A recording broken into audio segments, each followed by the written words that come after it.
Guys, it's Joe back here at the RSBN studio. I want to ask you guys a favor. YouTube is not sending out notifications. Once again, today we've been live twice already. This is the third time. We have no notifications being sent out to our 275,000 subscribers. This is getting a bit ridiculous, and we keep reaching out to them, and they keep telling us they're working on it, blah blah blah, all this stuff.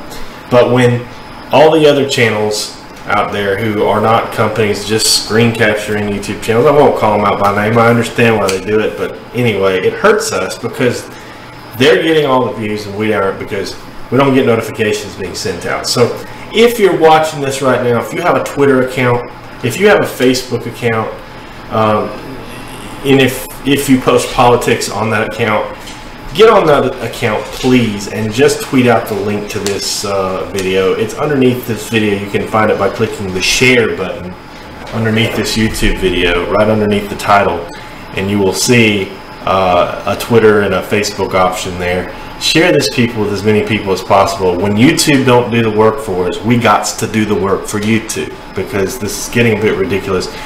We cannot survive as a company when they won't even do the basic thing like notify our subscribers who have signed up to receive alerts when we go live. I'm sure there are lots of people out here today that would love to see this press conference with President Trump today who aren't going to be alerted or notified of it. So share this. Let's get this view count number up and show YouTube that we're not dependent upon them to succeed. So thank you all. Another reminder, we're going to be live tonight for the Alabama Senate runoff election results, live all night tonight with Steve Lookner, between the big matchup between Big Luther and Judge Roy Moore, coming to you tonight. Thanks all for tuning in and all your support. I got Jacob in the studio with me right now. Yo. And we're going to be sharing the duties today for this press conference. So as soon as it is live, we'll bring it to you. Until then, please share the stream. Tell everybody who comes in to share the stream. Very important. YouTube's not doing its job. It's getting us very upset. So Joe's getting upset. Thanks.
Mr. Joe Seals back here. I got to ask you a question.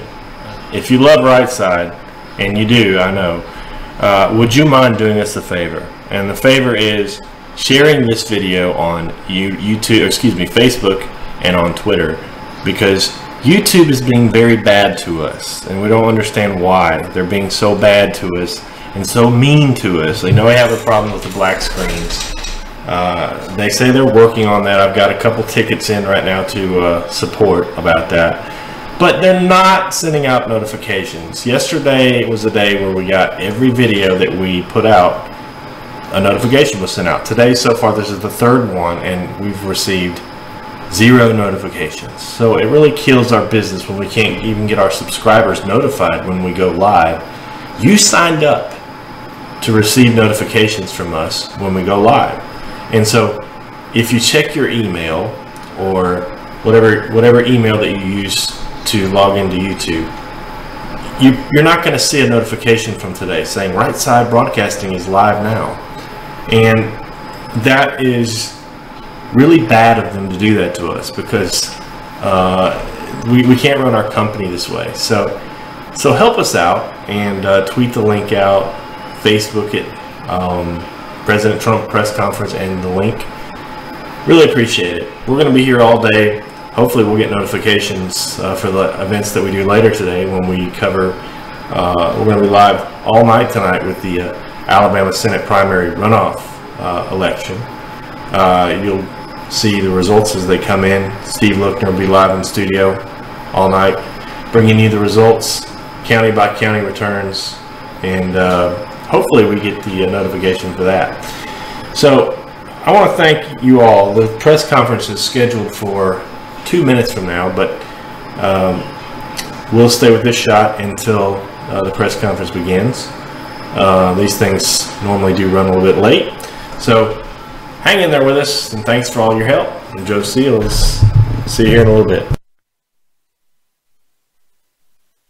Nobody knows why she dances alone. No, nobody knows. Is there something at home? Nobody knows why she dances alone. No,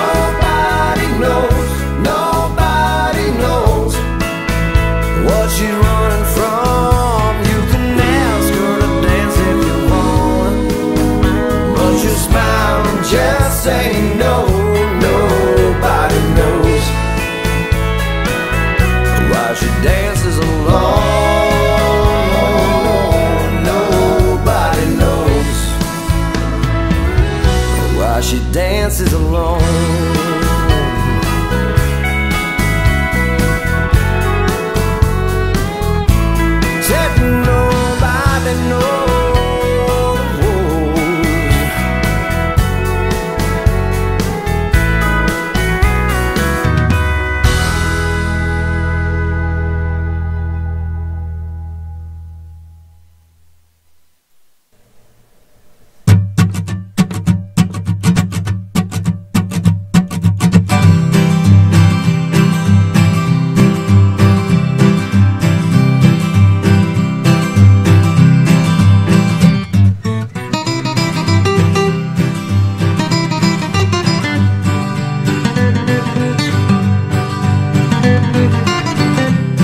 Ladies and gentlemen, the President of the United States and the President of the Government of Spain.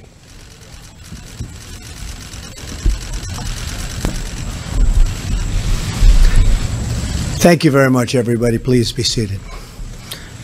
Good afternoon. I'm greatly honored to welcome President Mariano Rajoy of Spain, and it's a great honor to have you at the White House. Thank you very much. We've just concluded a very productive conversation on a crucial range of economic and security issues. Before we begin, I'd like to take a moment to send America's hearts and prayers to the people of Puerto Rico and the U.S. Virgin Islands.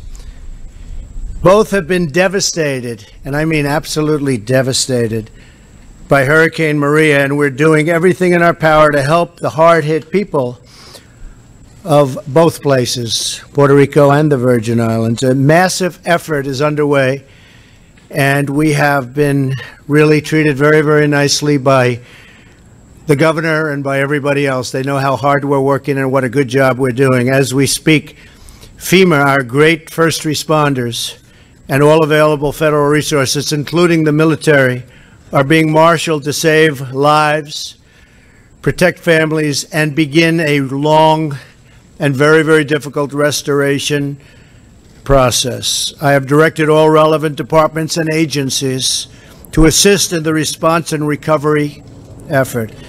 As Governor Rossello just told me this morning, the entire federal workforce is doing great work in Puerto Rico, and I appreciated his saying it, and he's saying it to anybody that will listen. Our team has been incredible after having gone through Texas and then Florida with other stops along the way. And he further went on, he said, and through the Trump administration's leadership, the relationship between FEMA and my team is very, very strong. I will be going to Puerto Rico on Tuesday. I'll also be going to the U.S. Virgin Islands. Over the last several weeks, our nation has been tested by the destructive force of Mother Nature, but we will respond to it with an even mightier force. The resolve of the American spirit. Texas, Louisiana, and Florida are in really good shape and moving along well. We thank all of the first responders and volunteers who have risked their lives, and that's what they did. They risked their lives. To all of those impacted by the trouble and these horrible hurricanes and storms that have affected and impacted our country, I thank you. The recovery process will be a very, very difficult one. We will get through this, and we will get through it together. We will be stronger. We will be bigger. We will be better. Thank you very much. The United States and Spain are great friends and close allies. Our bonds, culture, and commerce go back many centuries. Our schools teach American children about Spain's history of exploration. Our museums treasure beautiful Spanish works of art, and your country's contributions to architecture, music, and film are admired all over the world. It's a greatly admired country. The deep relationship between our two people is a strong foundation for lasting cooperation. On behalf of the American people, I want to express our support and extend our prayers to all of those affected by the vile terror attack in Spain last month. I want to assure the people of Spain that America stands with you in confronting this evil that threatens all of humanity. We will continue to deny the terrorists their funding, their territory, and any form of support for their wicked ideology. In this common fight, America greatly appreciates Spain's contribution to the coalition to defeat ISIS. Spanish troops and police have trained more than 30,000 members of the Iraqi security forces. We also thank the Spanish people for being such gracious hosts to the American service members stationed at Spanish bases. The United States and Spain together face many critical dangers and challenges, from North Korea to Iran to Venezuela. We thank Spain for its recent decision to expel its North Korean ambassador and for standing with us in our efforts to isolate the brutal North Korean regime. It is time for all responsible nations to join forces to isolate the North Korean menace. North Korean nuclear weapons and missile development threaten the entire world with unthinkable loss of life. All nations must act now to ensure the regime's complete denuclearization. I appreciate the United Nations Security Council voting twice, unanimously, 15-0, twice, to adopt hard-hitting resolutions against North Korea. I have recently issued tough new sanctions against those who do business with this outlaw regime, and I applaud China's latest action to restrict its trade with North Korea. And in particular, I applaud China for breaking off all banking relationships with North Korea, something that people would have thought unthinkable even 2 months ago. I want to thank President Xi. Here in the Western Hemisphere, we have seen the heartbreaking tragedy of Maduro's socialist rule in Venezuela. Spain has been especially helpful in promoting the interests and well-being of the Venezuelan people, and we thank you for your efforts. We hope Our friends in the EU will soon follow the United States, Canada, and many Latin American nations in sanctioning the Maduro regime. We need everybody involved. The citizens of Venezuela have endured immense suffering, poverty, starvation, and dangerous political unrest under Maduro's oppressive socialist regime. Together, Spain and the United States hope for peace, for the restoration of democracy, and for the release of all political prisoners.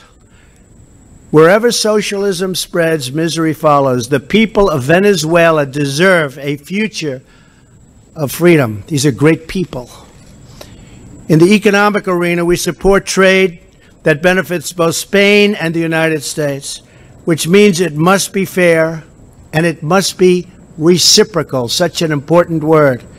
Hasn't been used very much in the United States. Reciprocal.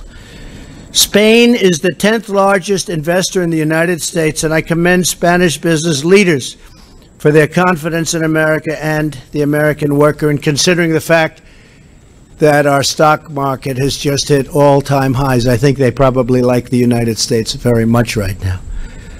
This is a time for both tremendous opportunity for our world, but also serious dangers.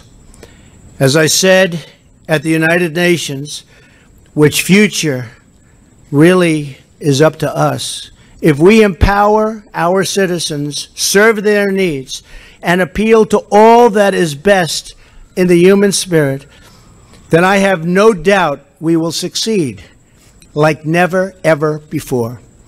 Mr. President, I look forward to working with you to build this future of prosperity and peace for both Spain and for the United States of America. Thank you very much. Thank you. Thank you, Mr. President.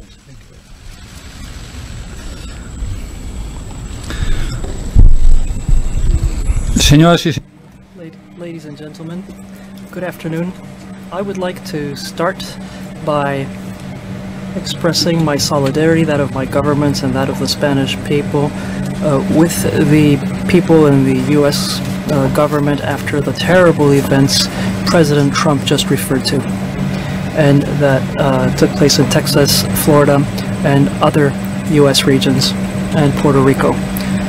We hope and we wish that even if what happened can't be changed, we hope that in the future we can do as best as possible for everyone. President Trump and I had a working meeting today which was very productive, and we went through our bilateral relations. Spain and the United States are two great partners. We share values, democracy, freedom, respect for human rights, the rule of law, and we have institutional, cultural, corporate ties which are very important. Relations between the two countries have been excellent, and we must continue to work to strengthen those relations even more, especially in the economic arena. That's why our priorities to strengthening the economy and job creation are key. Trade between the two countries is growing sustainably. The United States is our second top trading partner outside of Europe. The United States is our top destination of exports outside the European Union, and regarding investments, it's the second top destination of Spanish investments and the top investor in Spain.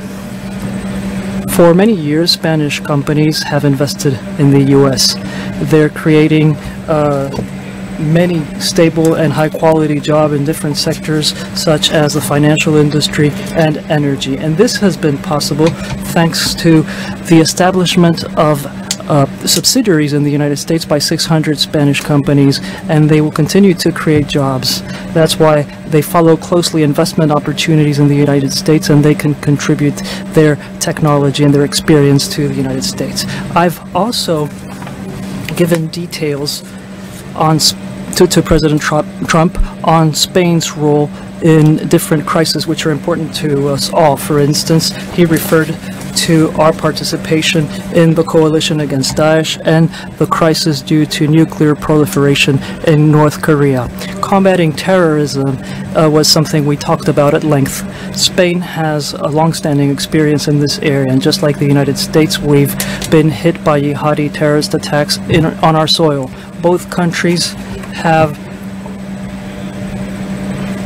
agree on anti-terrorist policy, and we cooperate very closely in the police, military, and intelligence areas. I've also said that I'm sure that we still need to do a lot in the area of intelligence. We need to improve the coordination mechanisms in the area of cybersecurity or preventing recruitment and financing of terrorists.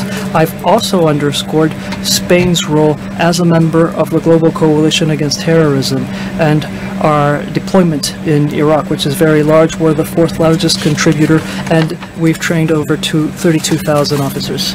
In addition to that, I've told President Trump that we would increase our commitment with the new phase after the fall of Mosul by contributing a new financial package to rebuild Iraq. We also have long relations in the area of defense, both in NATO and bilaterally with the Spanish bases, which are used by both our countries in Rota and Moron, and which are increasingly important strategically. Our defense agreement goes back to 1988. At the time, Spain was in the back seat of the alliance. Right now we're at the forefront. Daesh, Sahel, Libya. So the defense and security relation is excellent, but we would like that to spill over into other areas of the bilateral relation. President Trump and I have gone through the political and economic situation in our countries. Regarding the international situation, we've agreed that the challenge by North Korea to the non-proliferation regime is an intolerable violation of international legality, and I've expressed the full support of the Spanish government to the stepping up of sanctions as approved by the United Nations the other day. As we know, the European Union is working on new additional measures, and in that context, Spain will continue to press for a firm common stance supportive of the U.S. and its regional allies. I've also reminded President Trump that the Spanish government has taken measures that have reduced the diplomatic presence of North Korea in our country. President Trump has thanked me for the firm position my government has taken and the measures we've adopted. Regarding Venezuela, we've exchanged views on the worrying totalitarian direction the country's moving in and its impoverishment with the implications that has in the humanitarian area. We've noted that there's a need to sustain international pressure on the Venezuelan government so that it commits to negotiations which will enable us to find a democratic, negotiated, and peaceful solution to the current crisis. I've also reminded President Trump that Spain in the EU has spearheaded the adoption of sanctions, which were first individual and targeted. So we've gone through the political and economic situation of both our countries. Spain and the United States are two democracies, friends and allies with many common values and interests. And we've agreed to work together in the area of the defense of those values with a comprehensive and cooperative vision. I would like to thank the warm welcome that was extended to us by President Trump and his team at the White House. And I would also like to underscore the friendship that exists between the United States and Spain. Thank you. Thank you very much. Steve Holland, please. Reuters. Don't get nervous, Steve. Preoccupied with the NFL instead of dealing with Puerto Rico. Why isn't that a fair assessment? Well, I wasn't preoccupied with the NFL. I was ashamed of what was taking place because to me that was a very important moment. I don't think you can disrespect our country, our flag, our national anthem. To me, the NFL situation is a very important situation. I've heard that before about was I preoccupied. Not at all. Not at all. I have plenty of time on my hands. All I do is work. And to be honest with you, that's an important function of working. It's called respect for our country. Many people have died. Many people. Many people are so horribly injured. I was at Walter Reed Hospital recently, and I saw so many great young people, and they're missing legs and they're missing arms, and they've been so badly injured. And they were fighting for our country. They were fighting for our flag. They were fighting for our national anthem.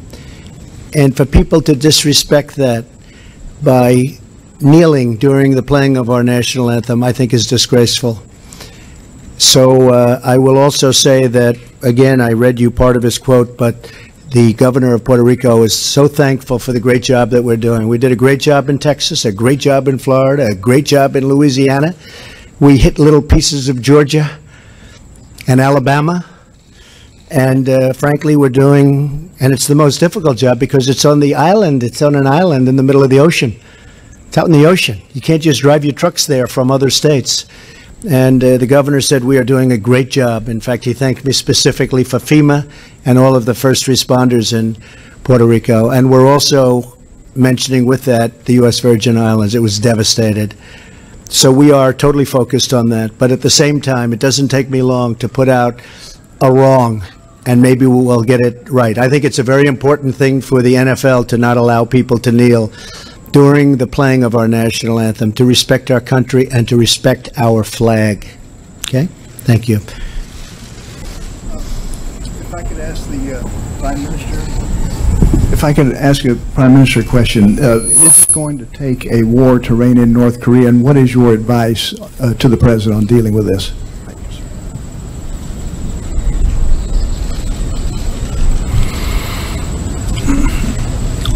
Bien, ninguno tenemos. No one wishes for there to be a war anywhere in the world, but it's true that the recent events in North Korea, with implications in the neighboring countries, very important countries, and means that we all have to be forceful, and those of us who defend the values of democracy, freedom, and human rights have to let North Korea know that it isn't going anywhere in that direction. For the time being, sanctions have been adopted. Spain will support any political decision which will contribute to putting an end to this situation, which has nothing to do with the principles and values most of Western and global democracies defend. A ver, adelante. Gracias. Buenas tardes, José. Thank you, José Miguel Blanco from FA. We don't know whether during your conversation you discussed the Catalan situation, and this is a question for President Trump. Do you support what the Spanish government is doing regarding Catalonia? And I'd like to ask the President of the Spanish government whether he fears there might be a unilateral declaration of independence in Catalonia, and what would the government do then? Well, I think that Spain is a great country and it should remain united. We're dealing with a great, great country and it should remain united. I've been watching that unfold, but it's actually been unfolding for centuries. And I think that nobody knows if they're going to have a vote. I think the president would say they're not going to have a vote, but I think that the people would be very much opposed to that. I can say, only speaking for myself, I would like to see Spain continue to be united. Bien, The decision to unilaterally declare independence is not something it's not a decision I would make. It's a decision which will have to be made or not by the Catalan government. I think it would be very wrong. And I think that right now, when everyone knows that the referendum can't take place because there isn't an electoral committee, there isn't a team at the Catalan government organizing the referendum, there aren't ballots, there aren't people at the voting station. So it's just crazy. All this will lead to is noise, but certainly there can't be a valid democratic referendum with guarantees, with minimum guarantees. I think that what would make sense in a situation such as this is to go back to common sense and put an end to this whole story. The only thing it's doing is generating division, tensions, and it's not contributing in any way to the citizen situation. So I want this to be resolved as soon as possible. And I want us to go into a new stage where the rule of law, dialogue, and common sense will prevail. Thank you. Thank you. Major Garrett, yes, CBS. Good. Yes, hi. The day began in Puerto Rico with government officials saying made it and talking about the threat of death mere hours away. Are you truly satisfied with what the government has done so far in Puerto Rico? And can you tell the people there things are actually going great and government officials there are warning of imminent death and people there? And you have a special meeting. Are you contemplating the deployment of special naval assets or air assets to Puerto Rico to redress problems there? And on North Korea, very quickly, the foreign minister said you have declared effectively war on North Korea, and the North Korean government has threatened to shoot down or aim at American planes flying in international airspace. I'd like your reaction. Okay, well, I'll answer the second one first. We are totally prepared for the second option, not a preferred option, but if we take that option, it will be devastating. I can tell you that, devastating for North Korea. That's called the military option. If we have to take it, we will. He's acting very badly. He's saying things that should never, ever be said. And we're replying to those things, but it's a reply. It's not an original statement, it's a reply. But the things that he said over the last year, and if you look back, the things that he said to past administrations, North Korea is a situation that should have been handled 25 years ago, 20 years ago, 15 years ago, 10 years ago, and 5 years ago, and it could have been handled much more easily. You had various administrations, many administrations, which left me a mess, but I'll fix the mess. So we'll see what happens with North Korea. As far as Puerto Rico is concerned, I think just the opposite. We have had tremendous reviews from government officials, as we have in Texas and Louisiana, and as we have in Florida, as you know, from Governor Scott and Greg Abbott, great governors. And this morning, the governor made incredible statements about how well we're doing. We understand it's a disaster. It's a disaster that just happened. The grid was in bad shape before the storm. And Puerto Rico didn't get hit by one hurricane, got hit by 2 hurricanes. And they were among the biggest we've ever seen, with the second one being even worse. I mean, the second one hit Puerto Rico as a Category 5. I don't believe anybody's ever seen that happen before. Hit land with that kind of velocity. The governor has been extremely generous, and I appreciated it. We right now have our top people from FEMA, and they have been there. We are unloading on an hourly basis massive loads of water and food and supplies for Puerto Rico. And this isn't like Florida where we can go right up the spine, or like Texas where we go right down the middle and we distribute. This is, you know, a thing called the Atlantic Ocean. This is tough stuff. The governor has been so incredible in his statements about the job we're doing. We're doing a great job. Don't forget, their police force has been decimated because many of the police in Puerto Rico have lost their homes. So, sure, they want to be police, but they also want to be able to watch their families and find their families, and they have to live.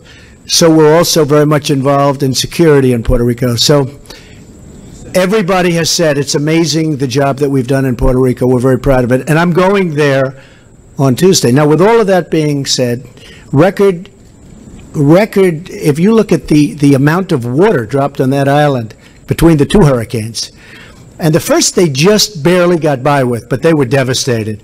And the second was a complete wipeout. I mean, this was a place that was destroyed. So I think we've done a really good job. We're continuing to. We are literally unloading on an hourly basis water, food, supplies.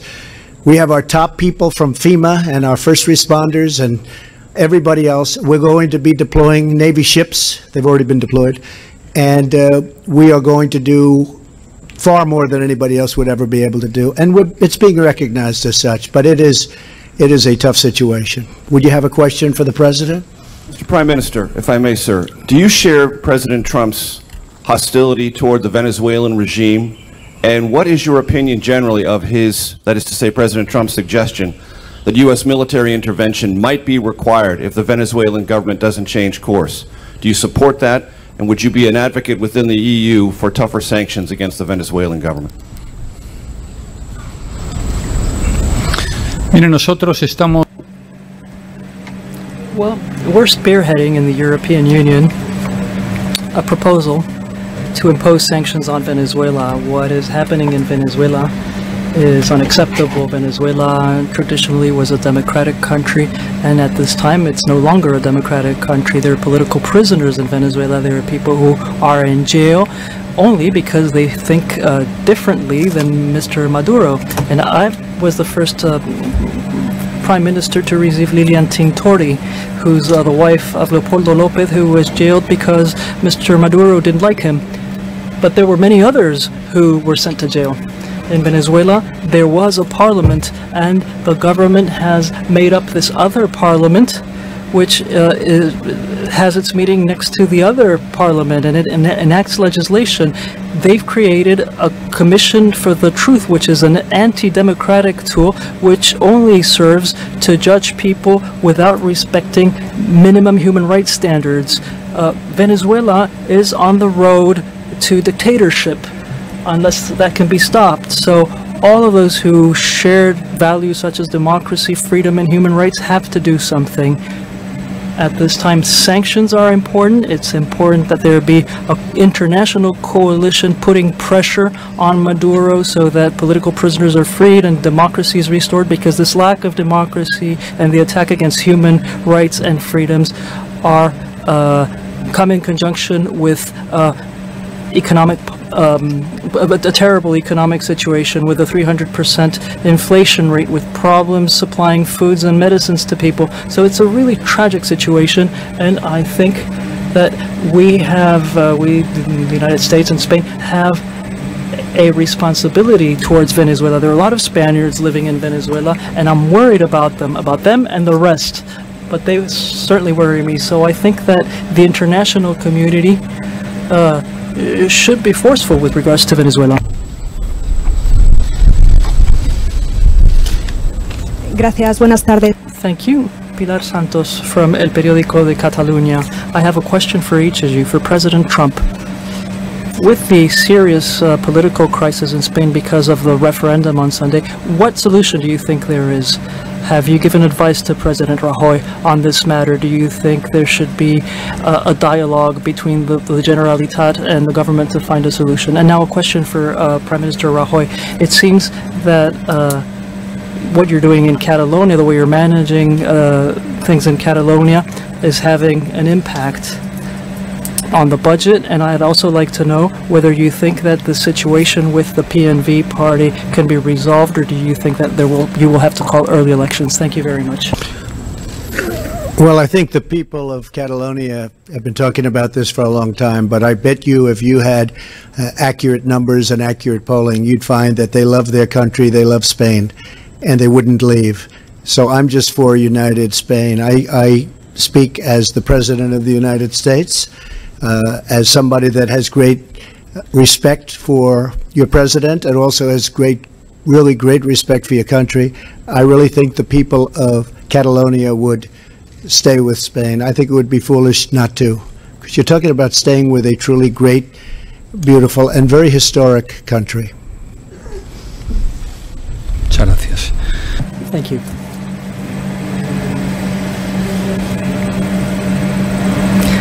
We will be delaying the budgets in Parliament because we think that when we submit the budgets, we will need the needed support to approve them. We're talking with different political parties, as you know, and I don't think we'll have any problems if we continue to work down this line. I don't think we'll have any problems in approving them within a reasonable time frame, but we are looking for a majority, just like we did last time around when we voted the budget. At any rate, I'm not thinking at all about calling early elections as a result of what we were saying. Muchas gracias. Mr. President, thank you very much. Thank you.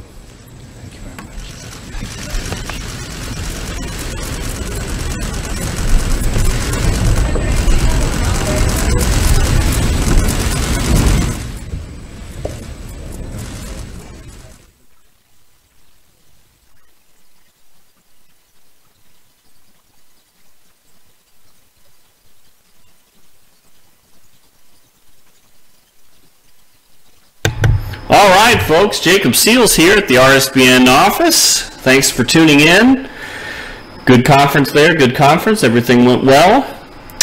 And we're sorry about the notification thing. You know, that's out of our power. That's a YouTube thing, and sure wish that we had something that we could do about that. But, you know, as always, you continue to help by sharing the event, and we appreciate that very much. We appreciate you tuning in with us.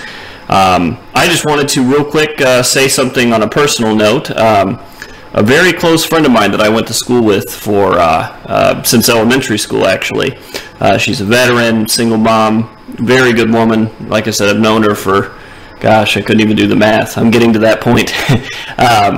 Well, she had a death in her family recently, somebody very close, and she is, of course, a single mom in school out of the service, and she's in need of some help. She needs to be able to travel to get to the funeral, and she can't. So on our Twitter and on our Facebook, I've shared the GoFundMe page that a very close friend of hers made.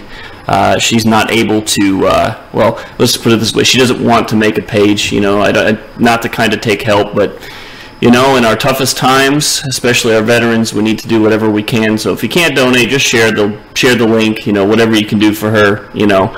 She's a close, very, very close personal friend of mine and has been for years. So just wanted to throw that out there. Otherwise, thank you for tuning into RSBN today, and have a great day.